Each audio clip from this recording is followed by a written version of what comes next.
और कर लिया पान हंसते हंसते, कर लिया पान हंसते हंसते, प्याले में झलक दिखाने लगे करुणान दान हंसते हंसते।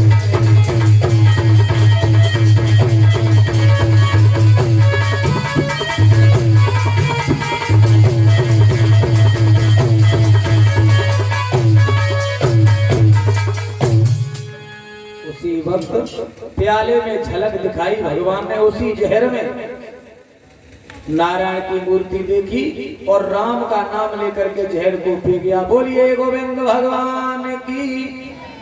जब जहर पी गया तो आंगन में घूमता रहा, कयाधु देख रही है अब मेरा बेटा मरने वाला है, बेटा मरने वाला है।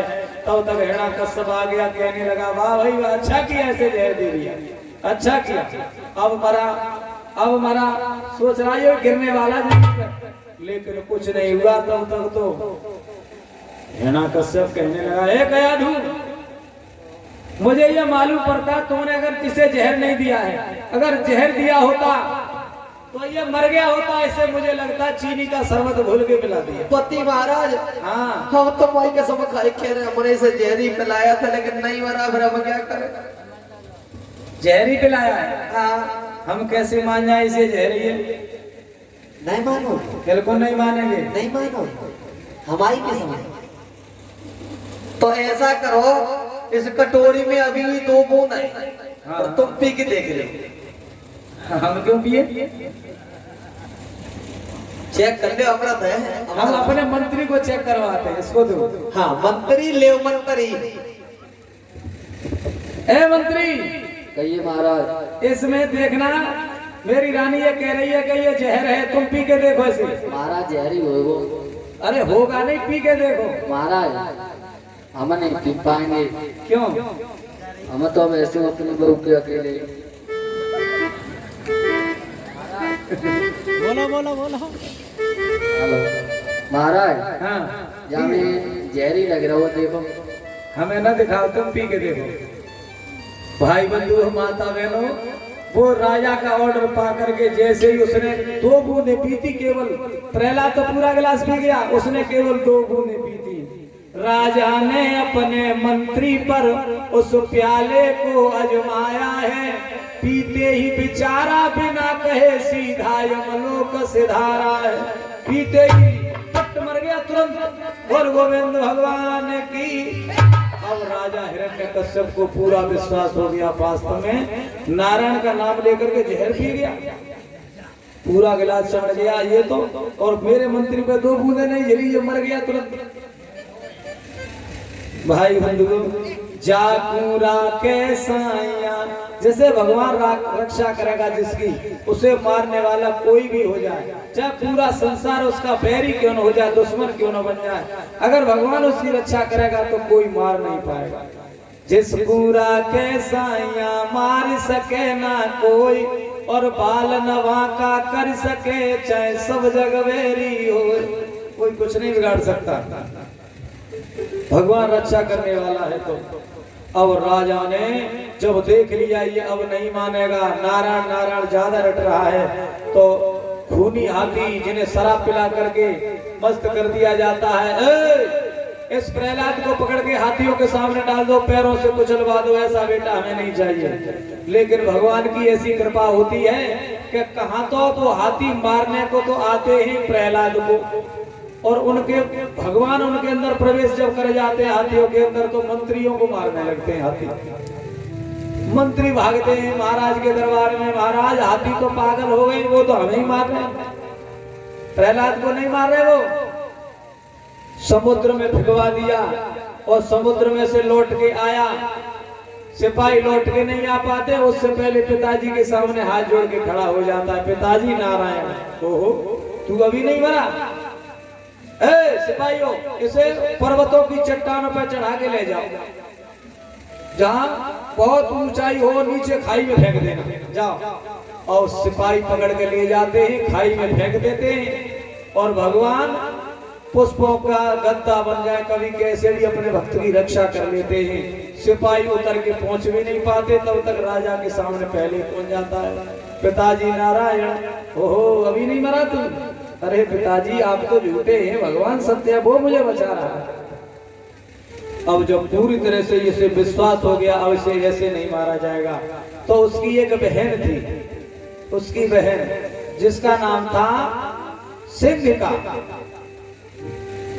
सिंह का जो थी हिरण्यकश्यप की बहन, उसको उन्होंने बुलाया अपने घर पर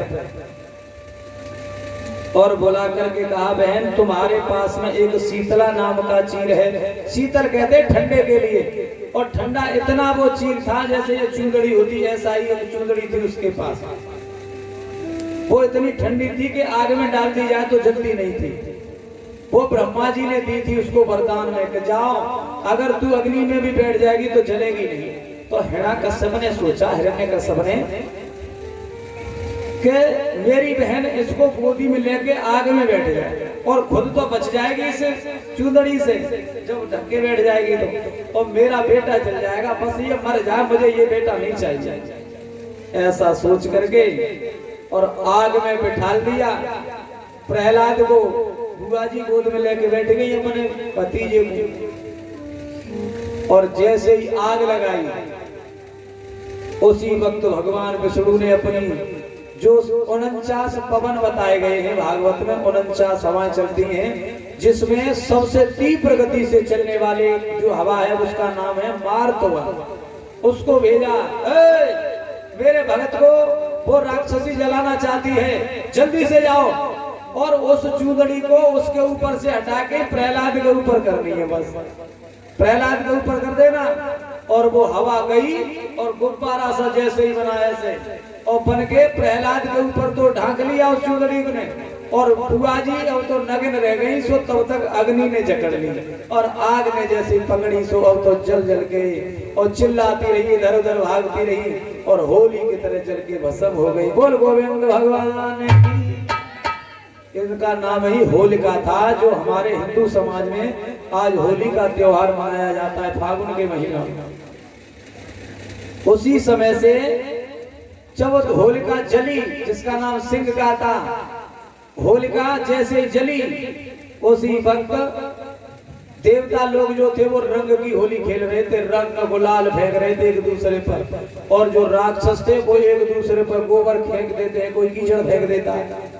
तो आज भी आपने देखा होगा कि कुछ लोग होली खेलते हैं कीचड़ की, किसी को उठा के कीचड़ में फेंक देते हैं, बाल्टी में घोल के गोबर मार देते हैं ऊपर। तो ये बताया गया है कि जो राक्षस लोग होते हैं वो गोबर की कीचड़ की होली खेलते हैं और देवता रंग की गुलाल की खेलते हैं। बोल गोविंद भगवान की।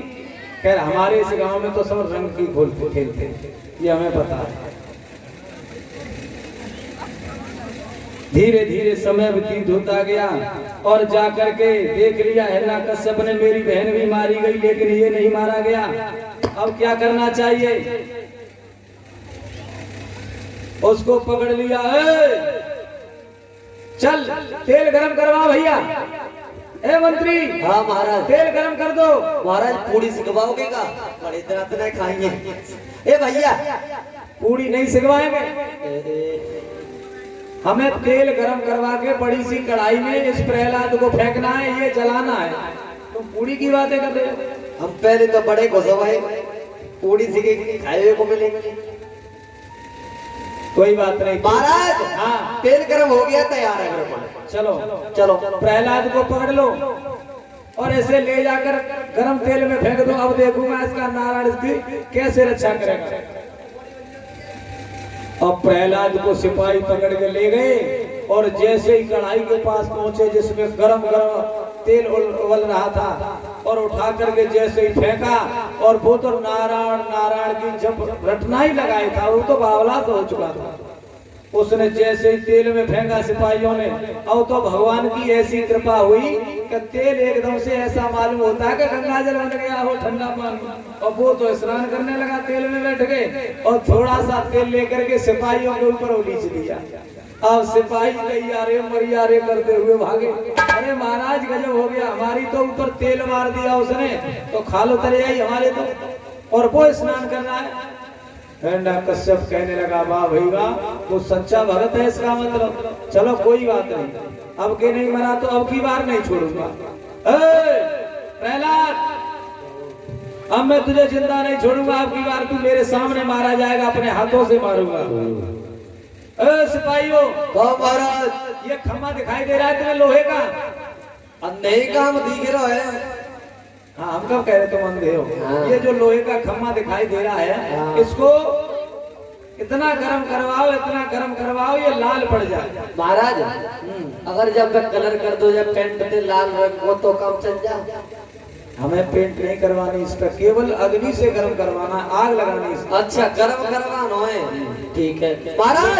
हाँ, खम्मा गर्म में बिल्कुल लाल है, वो तो देख लो। जहाँ खम्मा गर्म करवाया गया भाई बंधुओं माता बहनों, और हिरण्य कश्यप कहने लगा चल प्रहलाद, अब देखूंगा तेरा भगवान मेरे सामने कैसे रक्षा करता है।